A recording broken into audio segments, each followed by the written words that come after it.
Nothing feels more festive than a glass of homemade Thandai. Today I'm sharing how I make my freshly prepared Thandai Masala and turn it into this rich aromatic drink. Let's start with the Thandai Masala. I'm going to lightly roast the nuts and seeds. This step is really enhances the flavors. First, I added almonds, pistachios, and cashew.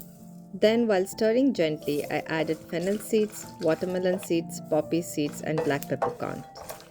Once everything became lightly fragrant, I removed the pan from the heat. While it is still warm, I added the cardamom seeds, dried rose petals, and finally a generous amount of saffron. Once cold, I transfer it into a mixer and grind it into a fine powder. The aroma is just amazing, warm, nutty, and lightly floral.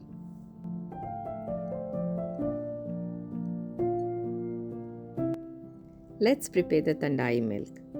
In a saucepan, I added 2 cups of milk and sugar.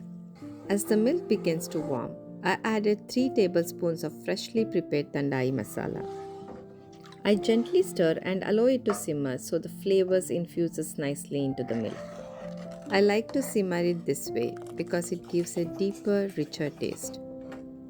After a few minutes, I remove it from the heat and strain the milk through a fine sieve. Using a spoon, I press the mixture gently to extract all the flavor.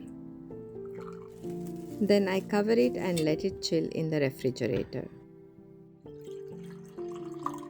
Once it is nicely chilled, let's pour it into a glass.